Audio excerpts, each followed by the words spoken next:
bahwa orang yang meninggalkan sholat dengan terus-menerus, di antaranya mazhab Abu Hanifah, orang yang meninggalkan sholat terus-menerus, maka tidak diragukan bahwa orang tersebut telah kafir.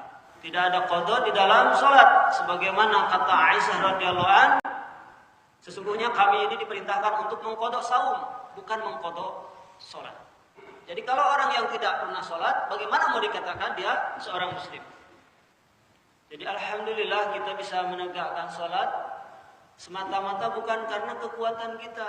La haula wala quwata illa billah. Kita bisa melaksanakan sholat, bisa menghadiri jamaah, sholat berjamaah, tentu semata-mata karena pertolongan Allah Subhanahu wa taala. Dan ini rezeki yang paling besar yang dianugerahkan oleh Allah taala. Hafidhu ala salawati wa salatil wusta. Surat Al-Baqarah. Jagalah oleh kamu semua akan salat wa salatil wusta dan salat wusta. Salat wusta ini adalah salat pertengahan. Kenapa di sini sebutkan salat wusta? Salat wusta ini ditafsirkan oleh para ulama yaitu salat subuh dan salat asar. Dia ada di tengah-tengah antara salat malam dengan salat siang, yaitu salat subuh. Begitupun salat asar, salat pertengahan antara salat siang dan salat malam, yaitu salat subuh dengan zuhur, salat maghrib dengan isya. Maka pertengahannya adalah salat asar. Siapa orang yang bisa menjaga salat wusta, salat subuh dan salat asar, niscaya akan mudah menjaga salat-salat yang lainnya. Dan para imam madhab, di antara mereka yang 4 yang terkenal, hampir sepakat bahwa orang yang meninggalkan sholat dengan terus-menerus, di antaranya madhab Abu Hanifah, orang yang meninggalkan sholat terus-menerus, maka tidak diragukan bahwa orang tersebut telah kafir. Wa iyadu billah.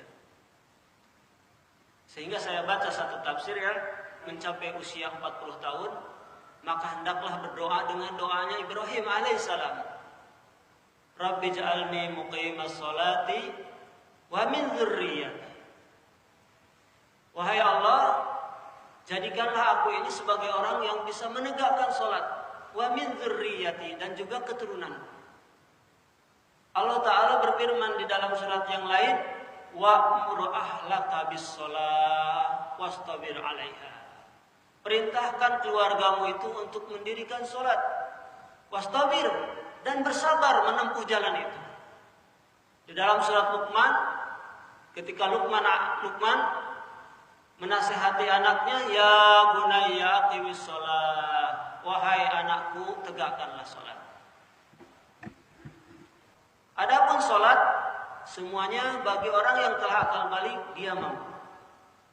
Tidak mampu berdiri maka duduk, tidak mampu duduk maka berbaring, tidak mampu juga maka menggunakan isyarat.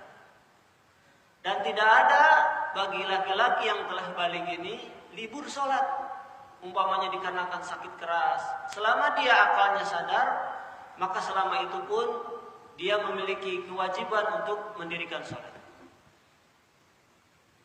Tidak ada qada di dalam sholat. Tidak ada qada di dalam sholat. Sebagaimana kata Aisyah radhiyallahu anha, sesungguhnya kami ini diperintahkan untuk mengqada saum, bukan mengqada sholat. Mengqada saum, bukan mengqada sholat. Barang siapa yang meninggalkannya secara sengaja, yaitu meninggalkan sholat, maka dia telah kufur. Wa mutahawinu biha fasikun qat'an. Dan siapa orang yang menyepelekannya, menyia-nyiakan kepada sholat, maka dia tidak diragukan akan kefasikannya. Semoga Allah melindungi kita dan kita bisa menegakkan sholat dengan sebenar-benarnya. Satu keutamaan di dalam sholat. Rasul sallallahu alaihi wasallam bersabda, Rasul amri al-Islam. Semua pokok urusan adalah Islam. Wa umuduhu as-shalah. Sedangkan tiang daripada Islam adalah salat. Wa dzirwatu sanamihi, dan puncak dari semuanya itu adalah al-jihad fi sabilillah, jihad di jalan Allah Subhanahu wa taala. Nah, ini ada hadisnya yang tadi telah kita sebutkan, hadis riwayat Imam Muslim. Bainar rajuli wa bainal kufri tarkus shalah. Yang membedakan seseorang itu kafir dan tidak adalah terletak di dalam salatnya. Suatu saat sahabat bertanya kepada Rasul sallallahu alaihi wasallam, "Ayu amali afdal?" Amal apakah wahai Rasul yang paling afdal, yang paling utama? Qala as-salatu liwaqtiha. Dijawab oleh Rasul sallallahu alaihi wasallam bahwa seutama-utama amal yaitu mendirikan salat pada waktunya. Bahkan disebutkan idz kana dhahaban wa iyaban, kalau kamu melihat seseorang itu bolak-balik antara rumah dengan masjid, fashhadu lahu annahu muslimun. Persaksikanlah dengan sesungguh-sungguhnya persaksian bahwa sesungguhnya orang tersebut adalah orang muslim. Bahwa sesungguhnya orang tersebut orang muslim. Jadi kalau orang yang tidak pernah sholat, bagaimana mau dikatakan dia seorang muslim?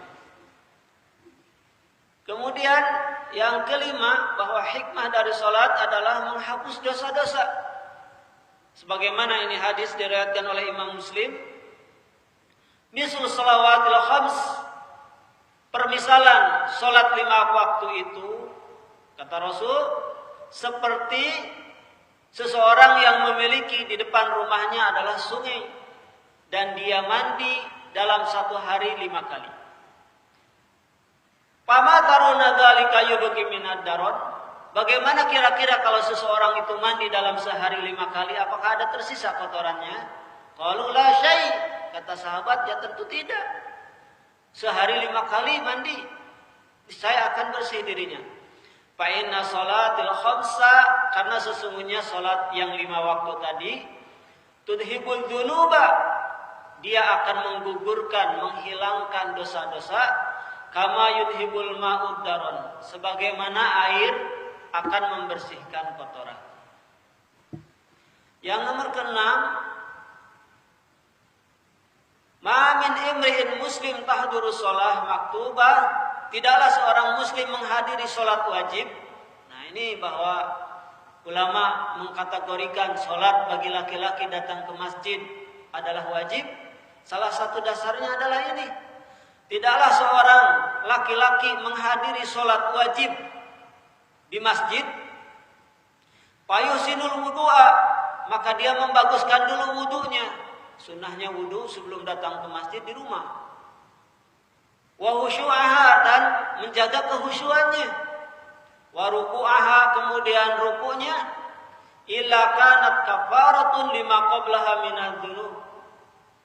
Maka amal sholat tadi itu adalah sebagai kafarat, sebagai penebus daripada dosa-dosa.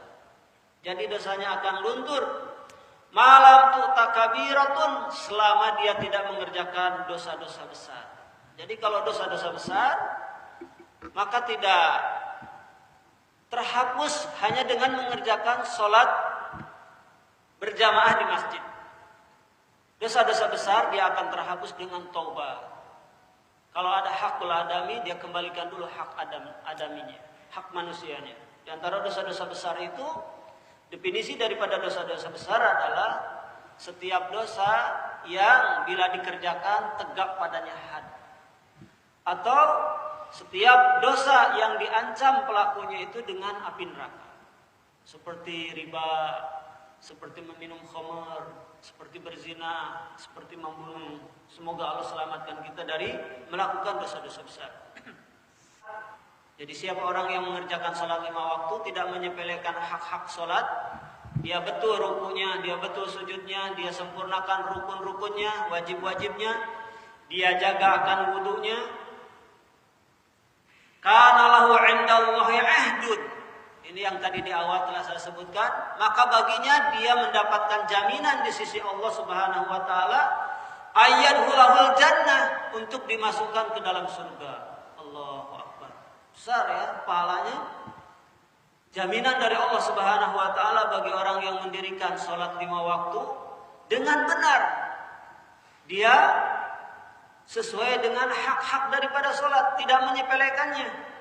Benar wudunya, benar cara tumaninahnya, cara sujudnya, cara rukunya, maka dia mendapatkan jaminan di sisi Allah Subhanahu wa taala ayyadkhulahul jannah, untuk dimasukkan ke dalam surga.